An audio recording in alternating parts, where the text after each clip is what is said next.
Hello, USA. It's just me. And as you know, I'm nobody, just an American. And this is just an American moment.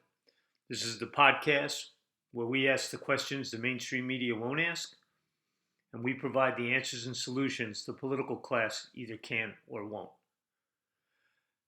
It's really kind of a sad day for me, anyhow. And after what's transpired in this country over the last few days.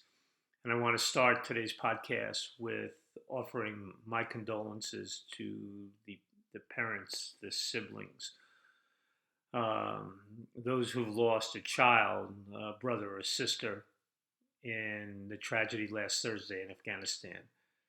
Um, I'd like to speak, if I may, for all nobodies, just Americans, and say we thank these families and we thank those individuals for their bravery and for serving this country to the best of their ability. It is heart wrenching. Uh, I've lost a child, not in the service, but I know the pain that comes with losing one, and certainly not in combat. That I have. I don't think any of us, unless we've been there, know. But anyhow, we will remember them, we will pray for them, and we will pray for the families. So thank you for joining today's podcast. You know, a week ago, I was hoping that I wouldn't really have to talk much about Afghanistan going forward. As you know, I like to speak about a lot of different issues, but it pretty much slapped us in the face last week. And so here we are to talk about it, to talk about the irresponsible decisions of a president and his people who have the blood of these brave Americans on their hands because of their own ineptitude. Quite honestly, I'm pissed. I've been pissed for several days. We have a feckless paper tiger in the White House, and he's surrounded by his court of sycophants and politicos. It's just an embarrassment to this nation. And what really gets me, is how these people play it. They can't leave politics out of everything. They are already trying to deflect their ineptitude, hoping the American people will buy into their lies. This is just extraordinary. Extraordinary. I've never seen people who try to manipulate language designed to deflect from their responsibilities for the failures in Afghanistan. And they insult Americans by thinking that we're too ignorant to understand what they're doing. It's an insult. It's an insult to all of us. You know, it's certainly an insult to those who didn't vote for Biden. You know, maybe the ones who voted for Biden think it's all great, but it's not. It's not. And I want you to listen to some of the language that they're using, because I think this is really relevant. You know, they say there and they say, we want to help all Americans who want to get out. What do you mean, who want to get out? Are they stupid? Do they think we're stupid? And what does that mean? Get out. How will we know who stays and who didn't? How will we know who wants to stay and who didn't? There's nobody there to tell us. We're gone. We're away. This is absolutely crazy. But they play with language constantly. And being someone who's written some books and being a student of language, it insults me. And it's got to insult you too. Another thing, here's one I love. Then they say those with dual citizenship may not want to may not want to leave. Okay, this one is really great. First of all, remember when I spoke a few weeks ago about dual citizenship? Well, I don't get it. You're either an American or you're not an American. I thought when they swore you in, you gave allegiance to this country. So, quite simply, if you have dual citizenship, you're not an American. So, for those in Afghanistan who have been claiming dual citizenship, I think it's time that you declare your American citizenship and get your asses on the plane and get back here and never think about being a dual citizen again. Because what gives you the right to have dual citizenship when that can't be bestowed on naturally born Americans? I mean, seriously. I'm sorry, it's a bit of a tangent off the topic, but, you know, basically the crap has hit the fan at this point. You know, oh, and then I love, the paper tiger roared. We're going to hunt down these people. We're going to find them, right? And over the weekend, they started out by saying, we took out a facilitator and a planner. And somehow over the course of the weekend, that migrated to we've taken out a high profile facilitator and a planner, which is kind of interesting because they didn't name who they were. You know, in the past, when we take out these high profile people, we name them. Well, they refused, even as recently as today's press conference with the Pentagon, and this is Monday. They refused to name the individuals they took out. Why? Because if you ask me, what they did is they saw a vehicle driving out in the countryside and had two individuals in it, and they took them out. They figured they had to be bad guys, so just to accomplish something, they took them out. You know, this is typical actions of a paper tiger. Then they're bragging, right? Who didn't hear them? Bragging, bragging, bragging. This is the greatest evacuation in all of history. The greatest evacuation. Fools, fools, we didn't need to have the greatest evacuation in all of history. Some planning and some thinking and some acting responsibility would have had a tempered, planned evacuation. And we would have taken out civilians first. We wouldn't leave people at an airport in Kabul where they could be slaughtered. And God knows what may happen in the next 24 to 36 hours. In fact, God knows what will happen post our departure. But I think it's going to be ugly. They're bragging as recently as today how they removed 122,000 people. 122,000. 5,400 were Americans. So, given their record at this point, you think there might be some bad guys mixed in that 122,000, or at least the 117 remaining thousand? What do you think? I have my concerns.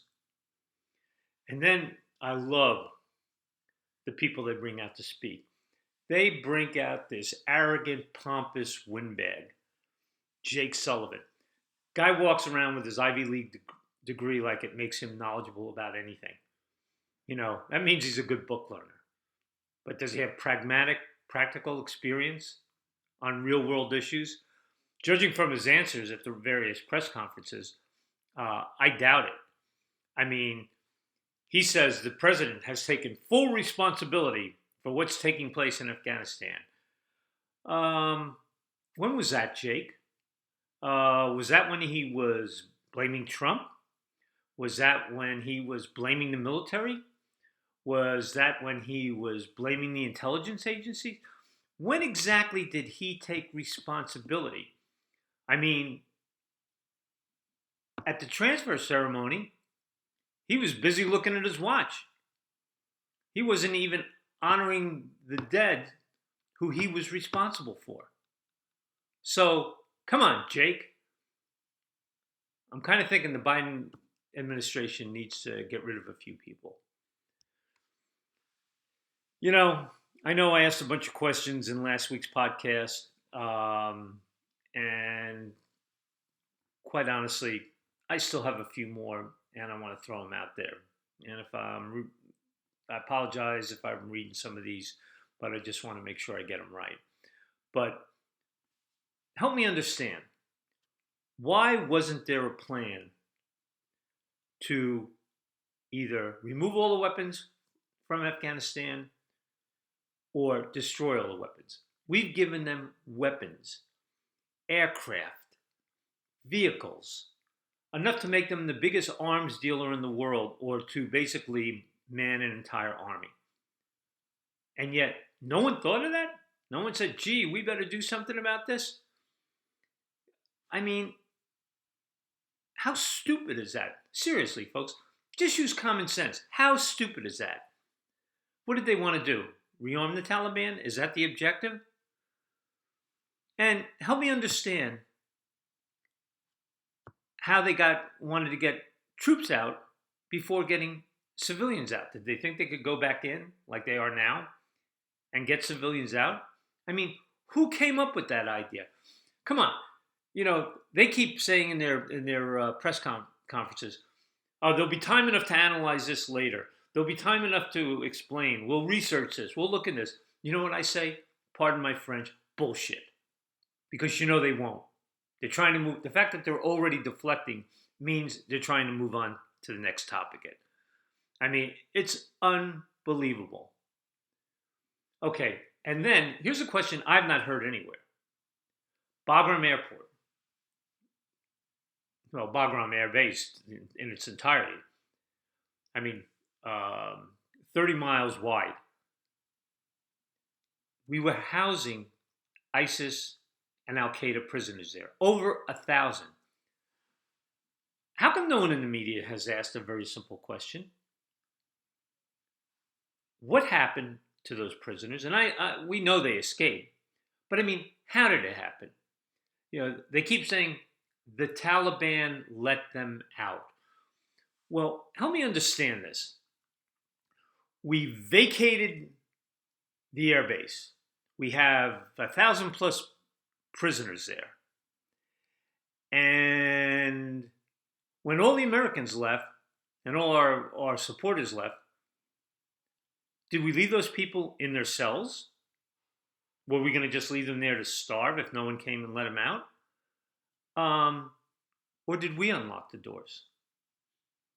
Who really let those people out of prison?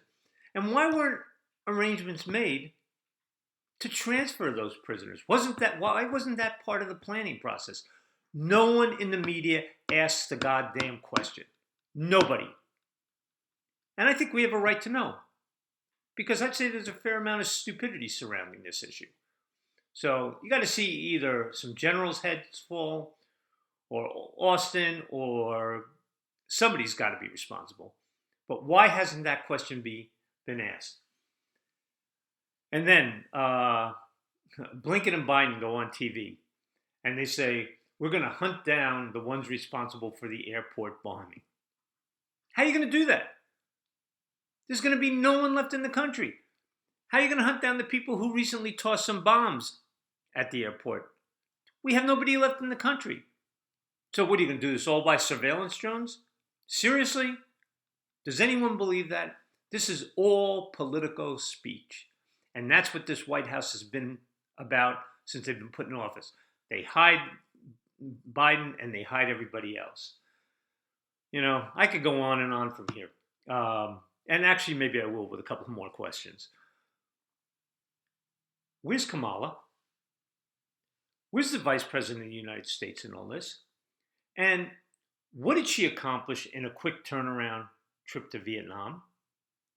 I mean, seriously. I read an article, she rebuked the Chinese. The Chinese are laughing at her rebuke. Did she promise Vietnam that we would defend their claims to the Spratly Islands? I talked about that last week. No, she didn't do that. You know, did she give support to anyone else in the region? No. She used that as a trip because she was going to come back and speak on behalf of Gavin Newsom and campaign for him in California.